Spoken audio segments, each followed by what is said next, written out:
अस्सलाम वालेकुम दोस्तों, आप जानते हैं बेरोज़गारी अपने चरम पर है और दुनिया भर में तकरीबन इस वक्त पूरी क्राइसिस है। स्पेशली अगर हम पोस्ट कोविड एरा की बात करें तो ऐसा कोई देश नहीं है जहाँ पे कोई ना कोई क्राइसिस है और इकोनॉमिक क्राइसिस तकरीबन हर जगह। ऐसे में यूथ मोस्टली जो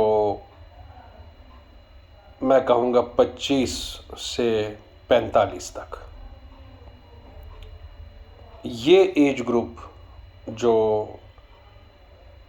काफ़ी वल्नरेबल है और काफ़ी अनएम्प्लॉयड है या मोस्टली अंडर एम्प्लॉयड है आफ्टर 35।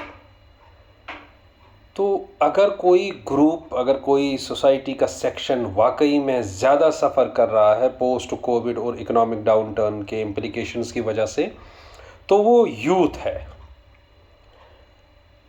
दोस्तों, अगर हम सोशियोलॉजी की रूह से देखें तो जो भी पैथोलॉजीज़ में इन यूथ को आजकल पाया जाता है, चाहे एडिक्शन है या मेंटल इश्यूज़ हैं, डिप्रेशन है या एक्यूट मेंटल प्रॉब्लम्स हैं, तो वजह है डोमेस्टिक अफेयर।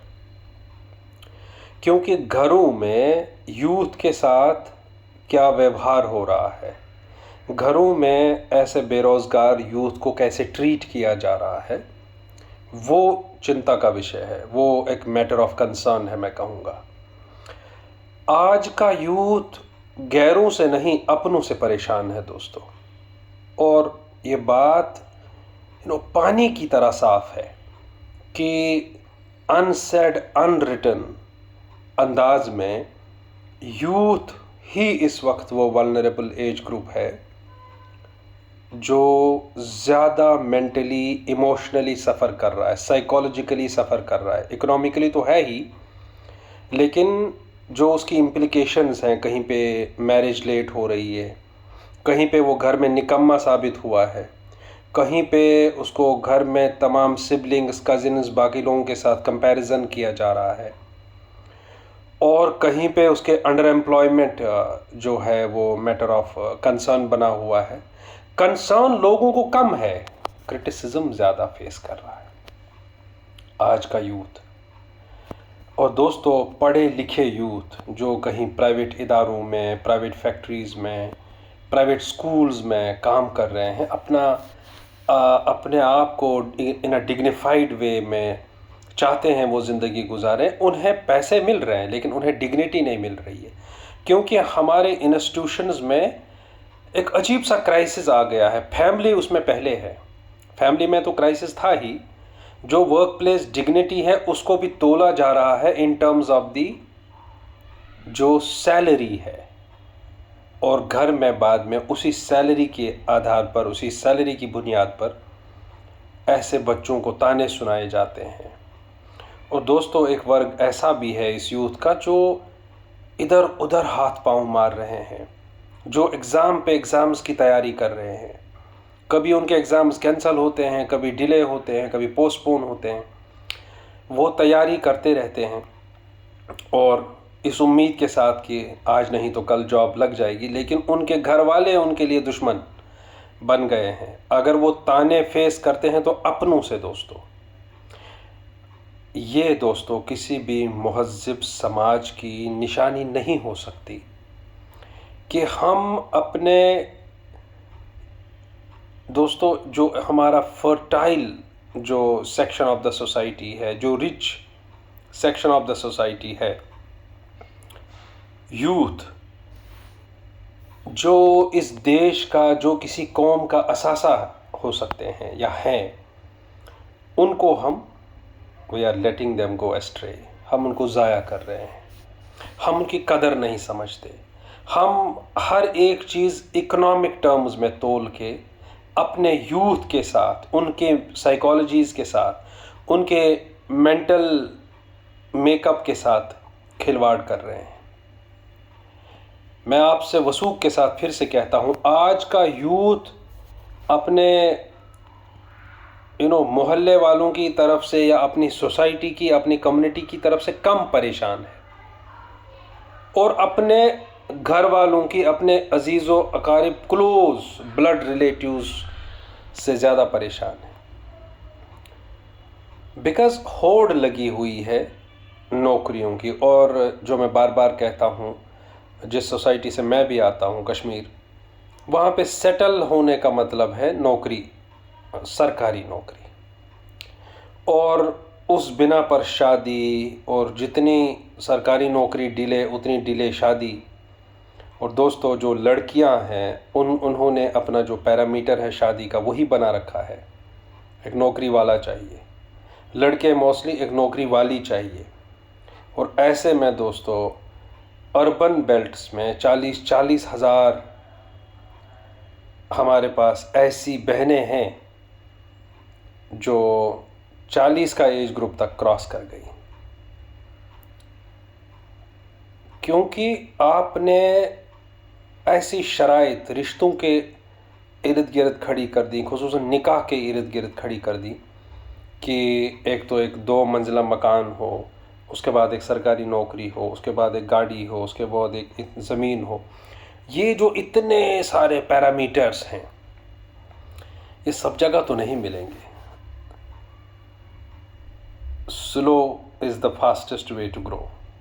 और सब्र और वो तवक्कल और वो अपनी ज़िंदगी से मुतमईन होना, वो जैसे अब ख़त्म हो गया है, वो जैसे इस कौम में है ही नहीं। और जो ऊपर वाले पे भरोसा। तो दोस्तों, मैं इस वीडियो की विसादत से उन तमाम यूथ के बिहाफ पे बोल रहा हूँ कि यूथ को घर में मत सताइए, उन्हें ताने मत दीजिए कि वो बेरोज़गार हैं, या कोई प्राइवेट में काम कर रहा है तो उसके जॉब को सराहिए और उसको रिकग्नाइज़ कीजिए, एक्नॉलेज कीजिए आज के यूथ की एफ़र्ट्स को। क्योंकि आज का यूथ काफ़ी ब्रिलियंट है। They are articulate, they are aware about the surroundings around, they are aware about the history. उनका एक अच्छा सोशियोलॉजिकल इमेजिनेशन है। वो काफ़ी आर्टिकुलेट हैं, वो काफ़ी पढ़े लिखे हैं। लेकिन ये जो इकोनॉमिक डाउन टर्न है, ये जो बाज़ार की मंदी है, ये जो जॉब्स का ना मिलना है, वो उनकी गलती नहीं है, वो वर्ल्ड वाइड प्रॉब्लम चल रही है। लिहाजा अपने बच्चों के साथ ज़रा धैर्य रखिए, ज़रा सब्र रखिए, ज़रा उनको टाइम दीजिए। उनकी मेंटल प्रॉब्लम्स का, मेंटल डिजीज़ की वजह मत बनिए, उन्हें जीने दीजिए। That's what I want to say. क्योंकि मैं नोट्स कर रहा हूँ अक्रॉस, कि मैं देख रहा हूँ यूथ काफ़ी परेशान है, और वो काफ़ी हाथ पैर मार रहे हैं एक छोटी सी छोटी जॉब्स को पाने के लिए। They are trying their best, they are studying well, लेकिन हाथ कुछ नहीं लग रहा है। तो क्या करें? आप उनको सुसाइड करने पे मजबूर मत करिए, उनके साथ ज़रा अच्छे से पेश आइए। अपने घरों में सादगी इख्तियार करिए।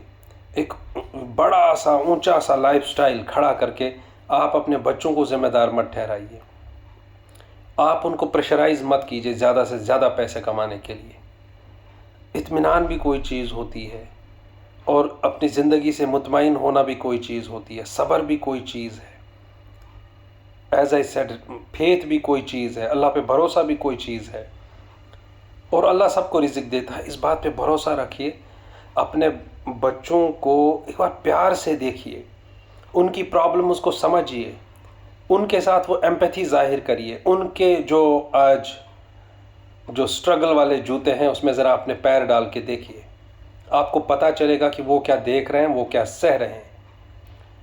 उनके साथ सहानुभूति के बजाय आप उनको ताने मार रहे हैं, आप उनको बार बात पे पिंच कर रहे हैं, आप उनको डायरेक्टली इनडायरेक्टली घर में सुना रहे हैं, आप उनको हिकारत की नज़र से देखते हैं। आपने एक अजीब सा सार्काज़म पैदा किया है, जो आप सिबलिंग्स को आपस में कंपेयर करते हैं। दोस्तों, ये चीज़ें घर की खुशहाली को खोखला कर देती हैं।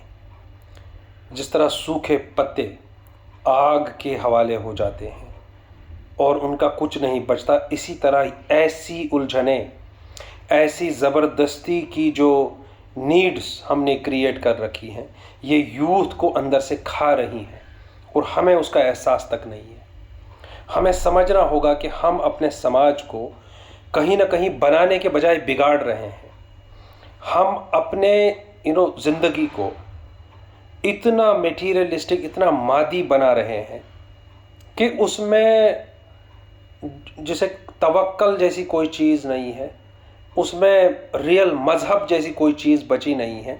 सिर्फ मटेरियल लस्ट है और एक रैट रेस लगी हुई है एक दूसरे के अगेंस्ट, चाहे वो रिश्तेदारी हो या नेबरहुड हो। आप सबको सरपास करना चाहते हैं। आप मटेरियल लाइफ को ही अवधी ज़िंदगी समझ बैठे हैं। इत्मीनान रखना बहुत ज़रूरी है। अपने बच्चों को समझना बहुत ज़रूरी है। अपने बच्चों के साथ उन्हें डील देना बहुत ज़रूरी है। उनकी प्रॉब्लम्स को समझना बहुत ज़रूरी है। उनकी साइकोलॉजीज़ को इतना ख़राब ना होने दें कि वो बाद में ड्रग्स में ट्रांसलेट हो, वो बाद में सुसाइड्स में ट्रांसलेट हो, वो बाद में इधर उधर की एंटी सोशल एक्टिविटीज़ में और ऐसी पैथोलॉजीज़ में इन्वॉल्व ना हो कि बाद में आपके बस में ना रहे। ये पैगाम उन तमाम पेरेंट्स के लिए है जो अपनी पॉजिटिव पेरेंटिंग भूल गए हैं, जिनको ये लगता है कि ताने मारने से बच्चा पता नहीं कौन सा एग्ज़ाम क्वालिफाई कर लेगा, जिन्हें ये लगता है कि घर में एक सिबलिंग को दूसरे सिबलिंग की मिसाल देके वो पता नहीं क्या कर बैठेंगे। कभी भी बच्चों को कंपेयर मत करिए। हर एक बच्चा अपने एक अलग जहनियत रखता है, अपनी एक अलग काबिलियत रखता है और हर एक बच्चे की अपनी स्ट्रगल्स हैं। देयरफॉर मैं आप सबसे कहूँगा कि मेंटल इश्यूज़ कहीं बाद में डेडली इश्यूज़ आपके घरों में साबित ना हो जाएं, उस चीज़ के लिए आपको अपने बच्चों का और उनके जहन का जो काफ़ी परेशान है इस बेरोज़गारी की वजह से, उसका ध्यान रखना होगा। बहुत बहुत शुक्रिया।